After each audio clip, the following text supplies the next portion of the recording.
Jud Holt. It's been a long time, buddy. It's face to face for the first time in probably 20 years. Probably 20 years. That's wild. It is wild. It's good to see you again. Lucent Discovery. Lucent Discovery is the name of your company. Yep. Going well. It's going great. That's amazing. Yep. I love to hear that. So just a little background. Jud and I worked together when you were one of the founders of Daegis. Yep. And I was still a lowly eDiscovery manager at Barnes & Thornburg in Indianapolis. Hardly lowly. And your company saved my bacon near 1,000 times, which was awesome. Love that. I loved working with customer service people, and you and all of Daegis really were that.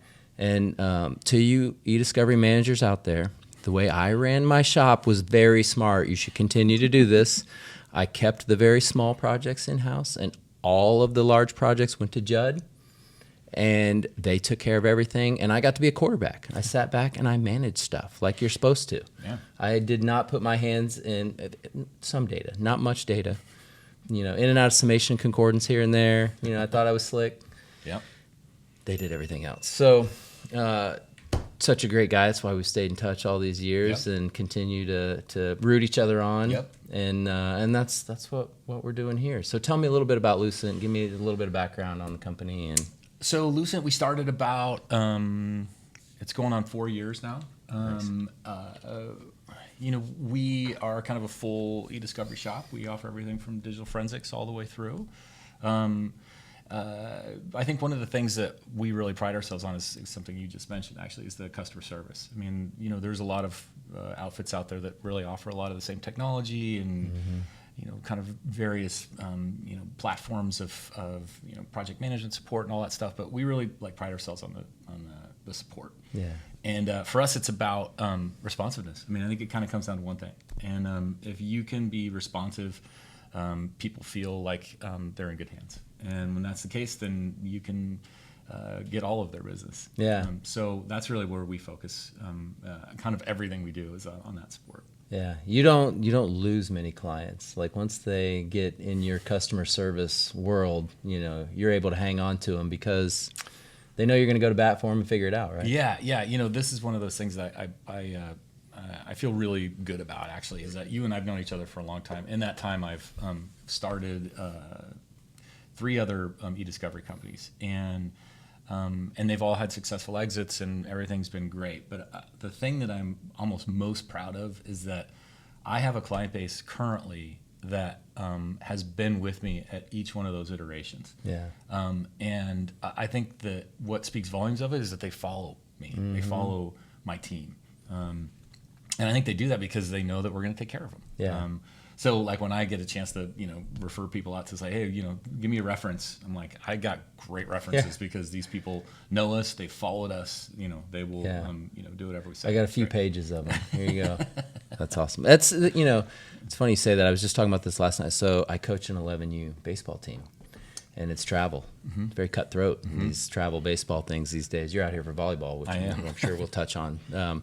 But none of my kids wanted to leave as we're coming up on our last tournament, and it's tryout time, right? Mm-hmm. And so you send that note to the parents, and you're like, all right, it's coming up. Let us know if you want to come back, if you want to stay on the team. And I had a good feeling about it because we have good kids, and all 10 of the kids that we have on the team were all like, yep, we want to come back. And I feel like that's what carries over to our business. Mm-hmm. Is like the clients know we have their best interests in mind. We're trying to figure it out. We're available. And some of our competitors out there have 40 people sitting in some inbox that can just kind of take a task and do it. And that's awesome. Sometimes you need that. Yep. But I think what has always set us apart is, us picking up the phone or answering the phone, knowing that when my clients email, they're going to get Gary, they're going to get Colin, they're going to get Sarah. Like they know exactly who it is, and that's how you've always structured things too, right? It is, yes. I mean, so I've partnered up with Patricia Gardner. She and I have known each other since our Daegis days. Oh, that's cool. And she and I've built these things together every single time. And yeah, exactly. I mean, people know what they're going to get. And Patricia and I always talk about, we're into developing long-term relationships. I don't want to just win this project and have you hate me, or feel like you got a bad deal, or we charged you more than we should have, or that doesn't do us any good. What does us good is to develop a relationship so that we can win all of your business from this point forward. Yeah. And the only way that's going to work is if you feel like you're getting a quality and fair deal with people that are responsive and care about your success. That's huge. Yeah. There's a gal in the building who's a relatively new lit support manager at her firm, and we made a deal. I created an MSA for her, and she said, after she signed, of course, she was like, I was a little, are you guys going to make money on this? I was like, well, yeah. But she was like, well, why? Like, the pricing was pretty reasonable. I was like, well, I want all the work. Right. I'm going to be awesome. Right. Like, and right. I don't want just this one job. Like, I'm patient enough to see into the future of this, and I don't need to rake you over the coals for, this 150 gig project. Yeah. I want to be around for the next 5 terabytes, right. Like, whatever that is. So, yep. That's a big deal in our industry, I think. Yeah. Where, speaking of, like, what do you love? What do you hate in the industry right now? What do you feel like is going on that is cool? What's still a little bit of a pain in the neck? For you, I'm just firing random. He has no idea what's coming, so it's gonna be kind of fun. Let's see. What do I like and what do I dislike? It's hard not to have a conversation like this without talking about AI. Yeah. I feel like, to me, the thing that's so interesting about AI just generally is that the trajectory of its branding is fascinating. I mean, it was but 12 to 18 months ago when it was going to be the savior of all humanity. And is there anything in the world that people are more afraid of than AI right now? Right. That branding is a failure. Yeah. And so in our space, like, I still feel like there's a big push. And I've really struggled to find out how it's going to not only help our clients, but how it's going to generate revenue for folks like us. Yeah. But as you and I were talking, I have kind of gone through my own personal shift in that, I've seen how, things like vibe coding can solve problems at a pace that I've never seen before. Amazing. Yeah. It's amazing. And so now I'm almost seeing this whole new kind of approach where, everybody's got some technical problems that they don't have answers for, and they're always looking for some sort of bespoke solution. And I think that's what we're now seeing. And I could see our space kind of changing from, making money on gigabytes to, having people that we bring in evaluate where your problems are, build you connectors, and kind of help you kind of develop your own set of workflows. Yeah. So I think that's just really exciting. Yeah, me too. As far as the other industry things that are I'm probably not going to say this on the video. Yeah, it's fair. It's fair. Don't worry. Yeah, I get it. Yeah, I'll say it. Well, I will say this. Like, you and I have been through the trenches, and being founders and being people that have been focused on keeping our employees gainfully employed and happy and well paid and all these things.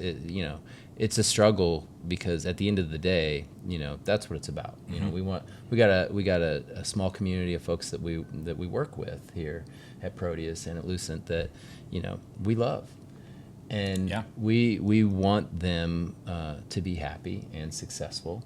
And this is a hard frickin' business that we're in. Yep.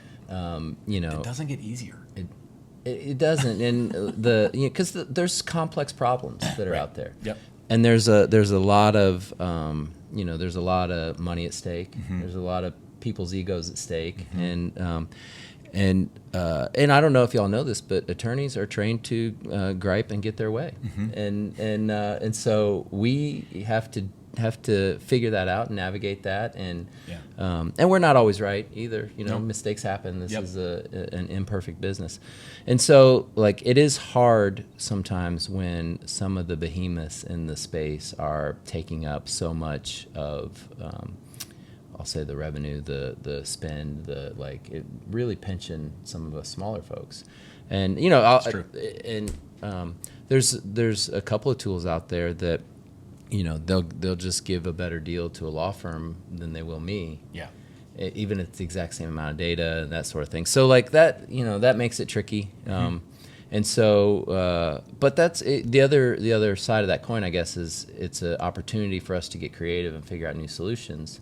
And you've done that, and I try to do it. But you've got a new collection tool that you're really proud of called Parsec. Is that right? Yeah, it's called Parsec Collector. Yeah, I'm really excited about it. That's cool. Yeah. Tell us a little bit about that. Let's chat about that for a minute. Yeah. So we kind of developed this tool again out of the need, and the need was in a couple different kind of scenarios within a digital collection aspect. We needed to, in one case, we had a network where we needed to kind of get out to almost 10,000 different endpoints to collect, several files from each of these places, maintaining, things like name and path and other sorts of, crucial pieces of ESI. And to do that on an hourly basis was never going to happen. And so, using some of these coding tools and our knowledge of forensics, we were able to develop basically an agent that would go out to each of these points and do this data collection for us. Give me an example of some of the endpoints. Like, I'm thinking of a meeting I just had this week that I'm curious about. Yeah. So endpoints being kind of the best way to describe it, I guess, like a computer, a phone, a network, any place where data itself would reside. Yeah. So I had a meeting with a corporate client this week that has many apps, maybe whether it's Dropboxes, whether it's a manufacturing type of a software tool, whether it's a QuickBooks type of, scenario. And I'm going to, generously say there's 100 different places where data could live, and one of the cool things that they did was actually bring the IT people into the meeting, which maybe we can talk about a little later, because they asked me what my favorite parts about the industry were and my nightmares, and that was it on both sides. Sometimes when the law firms don't let you get anywhere near the client, let alone the IT people, right? Or you get to sit across and get your forensics guy sitting across the table from the IT person who knows where everything is and all that stuff. So, so anyway, like I think a lot of corporations out there struggle when it comes to, obviously it starts with the lit holds and how long do they got to keep things and preserving data, but then thoughtfully gathering data from all of these various places gets a little hairy quickly. It does. Well, and not only is it hairy to gather it, but then it's about, how do you aggregate? How do you bring it back in and make it meaningful when you're going to introduce it to a larger population, which also becomes an interesting challenge. Yeah. And so being able to do that at a better rate rather than, because, as I'm sitting there thinking about this when I'm talking to this client, we're going to go bananas having to sit there day after day, week after week, figuring this all. We'll probably end up giving you a call. Okay, great. Sounds good. So that's cool. What have been some of the your favorite projects that you've had with Parsec that you've done? Like you got a couple of wins already with We it? do. I mean, aside from using the tool itself on just kind of some standard stuff, but the best thing about it is it allows us to do kind of remote forensically sound collections. And then we have a lot of price flexibility because it's a tool that we've been able to build. So that's been great. And all this is kind of born out of the experience that we were having with the digital forensic stuff, and that's been an interesting journey as well, because where I feel like eDiscovery world is we've matured. I mean, since you and I knew each other, things have changed a lot. There's I think people have right-sized expectations, but there's also an expectation of certain things that are going to happen within the discipline of delivering on these projects. Whereas on the digital forensic side, that it still doesn't exist. But those kinds of projects that we're seeing now are it just keeps expanding. So one of the things that we have seen an explosion of in the last year has been digital remediation. Okay. So cases where an employee is either leaving or coming to an organization, and in either case, the goal is basically to check their devices to make sure that they are not inadvertently bringing or taking data with them. That's a big deal, because I feel like that's half of the cell phone collections we do. Yeah. Right. No, I mean, we're seeing a ton of that work. And that's really interesting because then it like leads into all these sorts of investigations that are kind of data exfiltration in nature. You're trying to see if they're taking data or if they inadvertently, whatever, however it worked out. But that's been really interesting. We've seen like an explosion of that sort of work. And through that, we also have been doing a lot of like deep web investigations. So we're kind of taking that exfiltration kind of the next step, and we have this team that now will go dark web. They'll be able to identify, find information. It can be everything from like a almost like a witness binder. We can basically put together a background portfolio on people. To taking breach information and going and trying to reassemble breach based on data that we find in the dark web. Wow. And That's so wild. it's interesting. I mean, it's that world is just kind of opening up to us right now, which is really cool. That's interesting. And I feel like a lot of our clients know that sort of thing is out there, but have a hard time wrapping their mind around what's possible. I would highly recommend you guys reach out to Jud. As a matter of fact, Matt Birch, he's our director of forensics. I'm going to find out if he watches this. Okay. Matt, give Jud a call. If you don't, I'm going to know you didn't watch my video, and I'm going to be pissed because I want you to learn about this stuff. That's and I think it's important for a lot of the attorneys out there to have the knowledge of what's possible. Yeah. And it's hard. We get a lot of folks that come to us either too late or not understanding the situation. One of the things that I ding some of my better clients for that I love to death, but they treat some of these matters like paper, where they want to push it down the road until the very end, and everything's been talked about and agreed upon, and they hemmed and hawed back and forth over search terms and dates, this and that and the other. Meanwhile, the data is just floating away into the ether. Right. And so one of my biggest talking points when I meet with folks, especially corporations, is like let's jump in a little earlier. Let's learn what we have. Yeah. Let's learn what our exposure is. Let's run some search terms. Let's figure some things out, and then go negotiate some of this stuff so you know what you're negotiating for. Yep. And I imagine conversations with you ahead of time, especially about that stuff, is huge. Yeah. No, I totally agree. What we see, and you guys probably see the same thing, is one of the biggest concerns around like trying to do some of that kind of preemptive sort of knowledge gathering is the fear of what it's going to cost.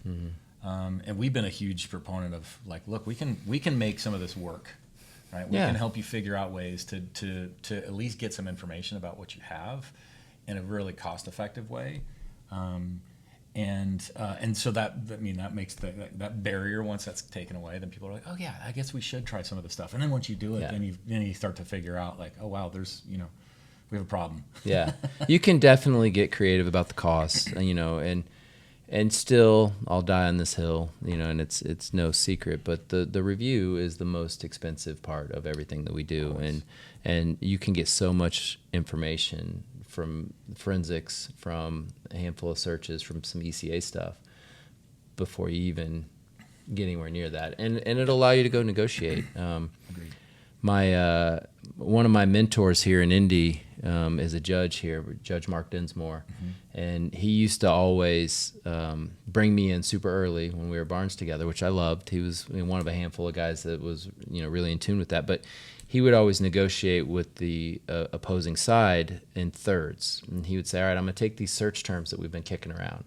This first third, I think, is relevant, important, and on point. So we'll pay for those. This next third, kind of wishy-washy. And, some of them are okay, some of them are a little bit, so we're going to split that cost. This bottom third is nonsense. You're paying for all that if you want it. It's all junk and it's overburdensome. And so you're going to pay for the review of those. And it worked quite a bit. I bet. And I think now that he's on the bench, I think he's got a lot of folks here in town splitting things into thirds. And I love that. That's actually really smart. I mean, because then everybody's, they got skin in the game. Yeah. Like, how badly do you want these? Yeah, and so we've used that in a lot of, I've passed that nugget along to a lot of my clients, and I like it. It helped, but you can't get there unless you have done a little bit of work up front. Right, to understand. to understanding what those numbers look like. Yep. You know, we had a guy, God love him, who had a search term that the other side threw over, and he waited, and next thing you know, we had 30,000 hits of junk.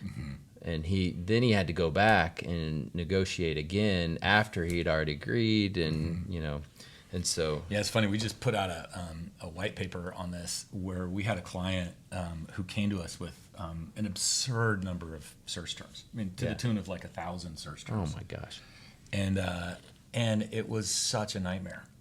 You know, like, let's dial this back a little bit. Let's set expectations. Let's be smart about it. Now we were able to basically run all those terms and, you know, generate the sort of metrics that would allow you to figure out, like, okay, well, this third is useless. Let's throw those out. Yeah. You know, these other 2/3 are like, okay, let's fight over those. And that's, I mean, kind of touching on the AI and some of the pricing again, is like, that's where we can separate what we do. You know, because they're really, you could easily just take those and throw them into an AI search and say, go figure it out. And my guess is you're gonna end up with some junk.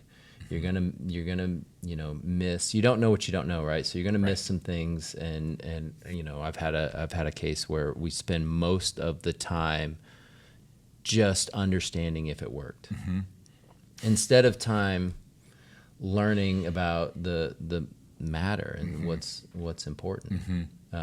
And so it goes back to the customer service side. Goes back to the customer service. Always does. Yeah. You always land there. Yeah. And you know, and I think the pricing's all over the place. I think you and I are on the same boat of, like, you know, we want things to be simple, you know, reasonable. We try not and have, like, you know, our price sheet, it fits on one page. Me too. It's funny. I just received one from a competitor, and I was shocked to see the pricing pieces showed up on basically on 2 separate pieces, and it was like all of these different line items. And when I looked at mine, which is like a half a page, I'm like, how does the buyer compare these two? I mean, I'm worried because, like, you know, they'll be like, my hosting is this much less than yours, and I said, well, I know, but mine has and includes all of these other things. Yeah. So, like, just the thought goes out. You pick the tech you want to use, you know, however you want to set it up. I've learned, and this is a pro tip for you guys out there, if you're ever going through a process of picking a vendor, and, like, you know, we can make those numbers anything they need to be, right? Like, yes. Like, and the more variables there are, the easier that gets. Absolutely. And it's harder to predict, right? So, like, how do you know as a buyer, like, when I'm going to be hit with this line item and this line item and this line item? Yeah.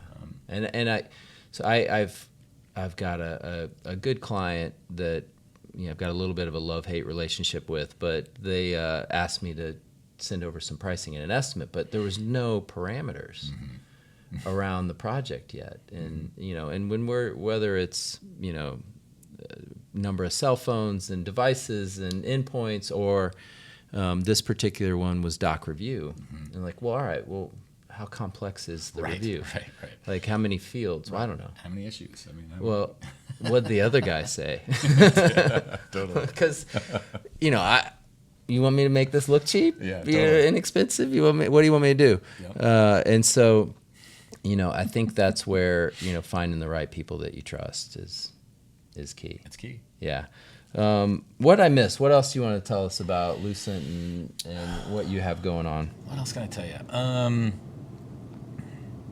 I got a different. I'll take it. What would you be doing if you weren't in eDiscovery? What would your career be? That's an interesting question. I mean, you know, it's funny. I remember at the very beginning of my career in eDiscovery, and may have just been like where we were in our growth cycle, but like, and I was young, and there was a lot of stress, and I didn't love it. And I have to say, like, in the 20 years I've been doing this now or more, I actually kind of love it now. Yeah. You know, I think what I love is that we get to go into businesses and see how they're set up and learn what they're doing and understand, you know, their litigation profiles and, like, what kind of problems they have. Meeting the people, solving their problems. Problem solving. That's my favorite. It is, and it's like, it's always different. Like, it never is the same. I mean, you may be dealing with email, but, like, the setups of email can be almost infinite, and like the challenges that you have to deal with to get through those. I mean, it's fascinating to me how many times we're still dealing with all this stuff. Yeah.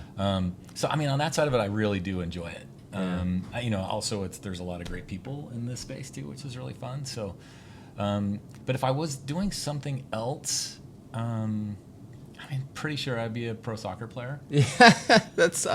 I'm sitting here thinking in the back of my head, and how do I not say some sport or something like that? Dude, it is World Cup time. Like it is World Cup time. It's funny. Jud came in the office, and I introduced him to Ray Biederman, who's also a soccer nut, and he immediately noticed your USA jacket, and they started talking soccer immediately. I loved coaching. I didn't play soccer, but I coached my daughter's team from about the time they were 7 until 18U, and same girls, for the most part, and it was an absolute blast. I had to learn a lot about soccer. I will say, I'm not a huge fan of the flopping. I like that the young kids, they don't do that. They're still tough. Nor do the women. All right, I did not know that. What are we doing, guys? I know. I think some of it's the culture of the sport. Like that's just like there's a lot of salesmanship that goes along with some of the stuff, which is a little much. I can't. LeBron would be amazing at soccer. Team MJ. Totally. Team MJ. I mean, I can't wrap my mind around it. I really do enjoy watching the game, and it's fun to me to see. I came from the cloud of dust, kids running around at 7U or whatever, and then by the time they were in the 16, 17, 18, passing the ball around really nicely, the spacing, and I was like, oh, this is what it's all about. It's cool. And so I love I'm always jealous of that beautiful grass too, because we never got to play. Oh my God, we play on a goat ranch. Totally. But it's an amazing game. So you're rooting for USA all the way, right? All the way. Yeah, all the way. I mean, I'm kind of taken by the whole Messi story. For sure. Yeah, that's cool. It's watching Argentina is really great. Actually, it's really funny. I was kind of in between jobs. I don't know, a handful of years ago. My wife and I pulled our kids out of school. They were young; they were in elementary school, and we homeschooled them for 4 months and went to Argentina. Wow! And spent a bunch of time down there. Went and saw like Boca Junior games. We got inundated, and so like I always have like a nice soft spot in my heart for that country, and I'm psyched to see them doing well. But this is it, man. Like I'm excited. I think the thing that I love about watching the U.S. do as well is they have been, at least up to this point. As of this recording, it's the 25th of June. That's right. Yeah, who knows? Dakota, get this clip out pronto. Totally. It really I think it helps build the culture of soccer in the United States, and for sure. Where we've gone from the last time in the World Cup to where we are now is amazing, and I think that I'd love to see that trend continue. I mean, it's a lot of dads like us that coached in these places, and even if you don't know the sport, I mean, you got Ted Lasso to show you that even if you don't know the sport, like it's about building team and about getting 100%. The kids involved, and and when they do that, it's fun. When it's fun, they keep playing. Yeah. So. That's thank you, Ryan Fagan at Eli Lilly. He was the head coach that knew all about soccer, and I was Mr. Team Builder, rah guy. But that one matters. Yeah, it was important. It was a lot of fun. I am very much a baseball guy. My son and I, who's 11, like to joke about if the soccer players got hit with one of those fastballs, like he gets in the ribs every now and again, they would probably be dead. It's like they got shot. It'd be over. Totally. There's no flopping in baseball. I know that. Well, you're here for a volleyball tournament. Brag about your daughter here for a second. Okay, cool. Yeah, so her team qualified for the Nationals tournament, which is this coming weekend. It's actually starting today in a couple hours. Nice. They won the Windy City tournament in Chicago about 6 weeks ago, and cool. That earned them a bid to this. So we're excited. It's going to be a lot of fun. I love watching those games, even though you go into wherever it is, the Civic Center around here. When you got 70 courts. Oh my gosh! It's a lot. As many 15-year-olds as you can possibly fit. The sound in that place has to be I'm getting overstimulated just thinking about. I always put in my. Do you? I do. I have to because it's so loud. I bet. Like all the cheering and the screaming and the whistles. And do they do chants like they do in softball? Oh yeah. Oh yeah. I mean, and they do it. They have like the girls on the sidelines have cheers for like everything that happens, and there's a lot of high fiving in that sport. Wow. Okay. Yeah. So anyway, it'll be a blast. That'll be awesome. Well, good luck to her. That'll be fun. Yeah. So Lucent Discovery, go check it out. Yeah, well, give us. You're on LinkedIn, and I am. And so Jud Holt, or you go by the government name? Judson. I go by either. Okay. The one my mom gave me, Judson or Jud, either's fine. Yeah. When you're in trouble, yeah. Totally.